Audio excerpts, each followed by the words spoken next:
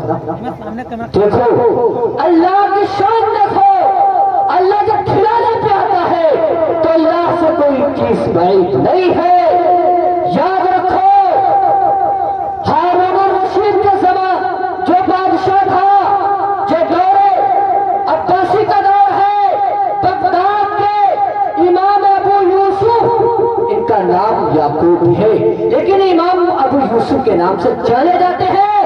Baghdad کے جب قاضی بنے، قاضی عربی کا لفظ ہے، قاضی القضاء بنے، چیف جسٹس بنے، اور وہ دور ہارون رشید بادشاہ تھا۔ جب دسترخوان پہ بلایا امام یوسف رحم اللہ کو، جب دسترخوان پر گئے اور پھلودا، پستہ بادام وغیرہ بہترین ناشتہ رکھا ہوا تھا کھانا، تو کہا حضرت آپ کھائیے، آپ کھا نہیں رہے ہیں۔ بادشاہ کہنے لگا ہارون بادشاہ ارے حضرت جی کیا میری جانب سے کچھ کھانے میں کمی ہے کیا، مہمان نوازی میں؟ تو حضرت جی کے ہاتھ سے چمچ گر گیا اور رونے لگے۔ فرمایا رحمہ اللہ علی استادی، میرے استاد محترم پر امام آدم رحم اللہ پر اللہ سینکڑوں رحمتیں فرمائے۔ انہوں نے میری ماں سے کہا تھا کہ تمہارا بچہ ایسا کھانا کھائے گا جو بڑے بڑے بادشاہ کے دسترخوان پر کھانا نہ آیا ہوگا۔ بادشاہ کہنے پہ مجبور ہو گئے، ہارون بادشاہ کہنے لگا مجھے جمعہ کے دن کھانا میسر ہوتا تھا، اب آپ کو روزانہ یہ کھانا ملتا رہے گا میرے دربار سے۔ کیا اللہ نے مرتبہ اور مقام دیا۔ آپ علماء کو حقیر مت سمجھے، یہ انبیاء کے وارث ہیں، یہ نائب رسول ہیں، کل قیامت کے دن آپ کے کام آئیں گے۔ اور یاد رکھو یہی نہیں، آپ علماء کے ساتھ مذاق کرتے ہیں، ٹھٹا مذاق کرتے ہیں، قاسم العلوم والخیرات تعلیم کے بانی حجت الاسلام حضرت مولانا قاسم نانوتوی رحم اللہ کے بارے میں لکھا ہے کہ ایک مرتبہ لوگوں نے دعوت دی۔ توجہ کرنا میری بات پر، غلطی ہو جائے تو معاف کر دینا، اللہ مجھے بھی معاف کر دے۔ تو قاسم العلوم والخیرات مولانا قاسم نانوتوی رحم اللہ ایک گھر کے اندر دعوت میں گئے. ان لوگوں نے ایک پلاننگ بنائی تھی، ایک بچے کو چارپائی پہ لٹا دیا اور کفن کے طریقے سے اسے کفن بھی پہنا دیا، اور حضرت جی سے کہا کہ اس کی نماز جنازہ پڑھا دیجیے. حضرت جی معاملہ سمجھ گئے. اللہ والے معاملہ کو سمجھ جاتے ہیں، کشف ہو جاتا ہے، الہام ہو جاتا ہے. حضرت جی سمجھ گئے کہ معاملہ کچھ اور ہے. حضرت جی نے یوں اللہ اکبر کہہ کے نیت باندھ لی.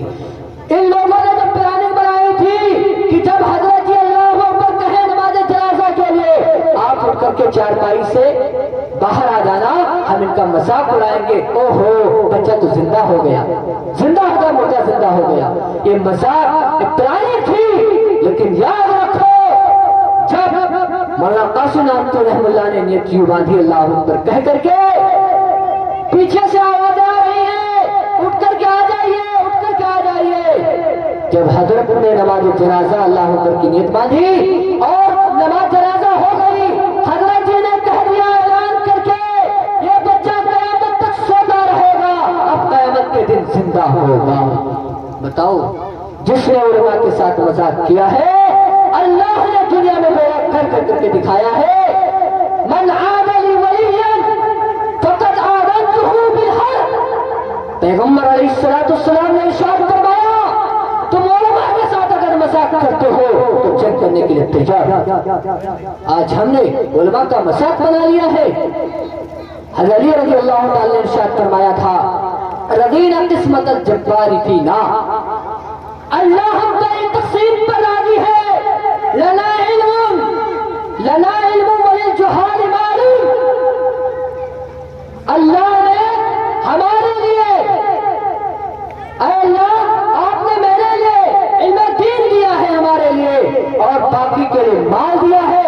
فرمایا فإن المال فان قریب، اور مال قریب ضائع ہو جائے گا، چلا جائے گا، خرچ ہو جائے گا. فإن العلم باقی لا يزال. علم ایسی چیز ہے جو کبھی خرچ کرنے سے گھٹتی نہیں ہے. اگر آپ کے پاس 10 روپے ہو، میرے پاس 10 روپے ہو، اگر آپ پر خرچ کر دیں، آپ میرے اوپر خرچ کر دیں، روپیہ ختم ہو جائے گا. 2 روایت آپ کے سامنے حدیث ہو اور 2 اور ہو، 4 میرے پاس ہو، 4 آپ کے پاس ہو، اگر آپ پر ہم 2 روایتیں سناتے ہیں تو 2 کے بجائے 4 ہو جائیں گے، لیکن روپیہ خرچ ہو جائے گا. تو پتہ چلا علم کبھی گھٹتا نہیں ہے. اور مال والا اپنے مال کی حفاظت کرتا، پیسوں کی حفاظت کرتا ہے. عالم دین کی حفاظت دین خود کرتا ہے. بتاؤ کرتا نہیں. 1 لاکھ روپے لے کر کے جاتے ہیں تو سوچتے ہیں کہیں چور نہ ملے، چپکے سے رکھ لو، گاؤں والوں کو بھی پتا نہ چلے، ورنہ آدمی پیچھے سے لگا دیں گے. لیکن عالم کی، اللہ والے کی علم حفاظت کرتا ہے. آپ بخوبی جانتے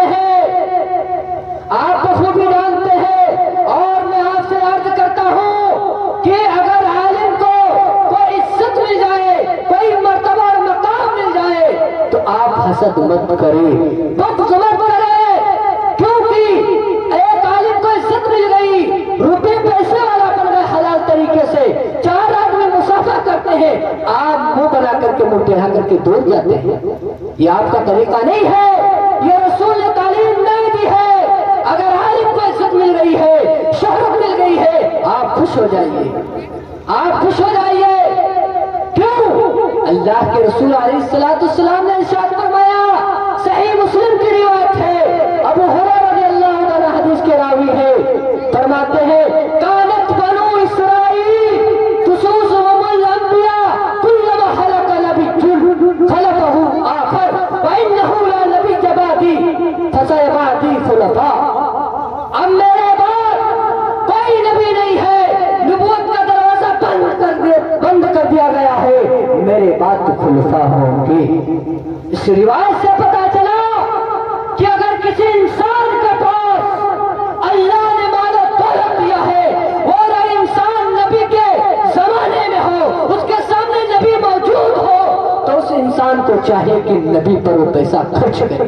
اگر وہ نبی پر پیسہ خرچ کرے گا اللہ کے نمائندوں پر خرچ کرنے والا ہوگا۔ اگر کوئی نبی نہیں ہے تو علماء ہے، انبیاء کے وارث علماء ہے، آپ علماء پہ خرچ کیجئے کیونکہ روایت دلیل ہے۔ اگر یہ دلیل میں نے حدیث سے دے دی، لیکن میں عوامی مثال دے کر کے آپ کو سمجھانا چاہتا ہوں کیونکہ وقت کافی ہو رہا ہے۔ عوامی مثال یہ ہے کہ ملک کا صدر، چیف جسٹس، اگر آپ عدالت میں جائیں اور کوئی ثبوت آپ پیش نہ کر پائیں تو کیا بتاؤ، ملک کا صدر اگر اجازت دے دے کہ پھانسی کے پھندے پہ چڑھا دیا جائے تو کوئی بچا لے گا؟ اگر کوئی ثبوت نہ ہو نہیں بچا پائے گا، نہ بچا پائے گا۔ لیکن اگر کوئی سفارشی چلا جائے، کوئی وہاں کہیں سننے جا کر کے آپ جیسے کہتے ہیں آپ چلو یار میرے ساتھ کہیں تو آپ کی بات مان لیں گے، تو وہ آدمی آپ کے ساتھ نہ گیا، اس نے کہہ دیا ملک کے صدر سے، اس نے آپ کی بات مان لی، تو آپ اس کا نام لیتے ہیں، خوش ہوتے ہیں اور کہتے ہیں آپ نے اس کی گاڑی میں پیٹرول ڈالا، خرچہ اٹھایا، سب کچھ اٹھایا، لیکن تعریف آپ کس کی کرتے ہیں؟ جو آپ کے ساتھ میں گیا ہے، حالانکہ اس کا پیسہ خرچ نہیں ہوا ہے نا۔ اسی طریقے سے یہ انبیاء ہیں، انبیاء پر خرچ کرو، انبیاء پر خرچ کرو۔ اگر انبیاء کے زمانے میں نبی موجود ہو تو خرچ کرو، ورنہ علماء ہیں، علماء انبیاء کے وارث ہیں۔ اور یہی نہیں، مسند احمد میں علی رضی اللہ تعالیٰ عنہ حدیث کا راوی ہے، امام احمد بن حنبل الشیبانی رحم اللہ نے مسند احمد میں اپنی حدیث، مسند احمد کی جو کتاب ہے وہاں ایک حدیث کو نقل فرماتے ہیں، فرمایا اشرب من اہل بیتہ کلہم وجبت علیہ النار۔ یہ حامل قرآن، یہ عالم دین، یہ حافظ قرآن، یہ اللہ والے کل قیامت کے دن اپنے ساتھ 10 آدمی کو جنت لے جائیں گے۔ ہم نے تو انہیں حقیر سمجھ رکھا، ہم نے تو کہتا ہے مولوی صاحب جاتے ہیں تو جانے دو، ارے ان سے مصافحہ کرنا بھی ثواب ہے، ان کے چہرے کا دیدار کرنا بھی ثواب ہے، ان کی قدر کرو۔ جس قوم نے اپنے رہبر کی قدر نہیں کرتی ہے وہ قوم کبھی راہ راست پر نہیں آ سکتی ہے۔ جس قوم کے اندر اپنے رہنماؤں کی عزت نہ ہو وہ قوم کبھی راہ کامیابی کے راستے پر نہیں آ سکتی۔ تم یہ سمجھتے ہو کہ دنیا ہمیشہ ہمیش کے لیے ہے، ہم ہمیشہ ہمیش کے رہنے آئے، نہیں، آپ غلط فہمی میں پڑیں گے، آپ غلط فہمی میں پڑے ہیں۔ یہ علماء دین کے سپاہی ہے، ٹھیکیدار نہیں ہے۔ مولانا اعجاز علی امراوی دارالعلوم دیوبند کے محدث برِ صغیر کے اندر ان سے بڑا کوئی ادیب نہیں گزرا ہے، وہ کہا کرتے تھے کہ جو طالب علم کی دستار ہوتی ہے، جو پگڑیاں لپیٹی جاتی ہیں سروں پر، ان کے آنکھوں پر یہ پٹی بندھی تھی، آج وہ پٹی آنکھوں سے کھول کر کے سروں پر باندھی جا رہی ہے۔ یہ ذمہ دار ہے، یہ دین کے سپاہی ہے، یہ دین کے ٹھیکیدار نہیں ہے۔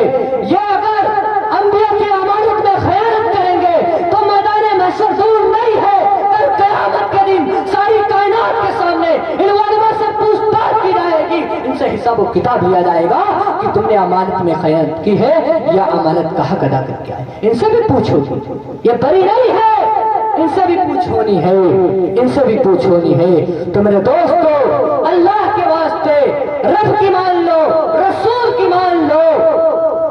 اللہ کے رسول علیہ السلام نے ارشاد فرمایا اذا ظہرت الفتن او البدع وسبت اصحابی فلیظہر العالم علما۔ جب صحابہ کو جب ایسا دور آ جائے کہ لوگ فتنے اور فساد کا دور آ جائے اور صحابہ کو گالی دینا شروع ہو جائے، دنیا میں گالم گلوچ شروع ہو جائے، تو یاد رکھو مسلمانوں، عالموں کے بارے پیغمبر علیہ السلام ارشاد فرماتے ہیں، یہ انبیاء کے وارث کے بارے میں کیا اعلان کرتے ہیں، کیا وعید ہے، غور سے سنو۔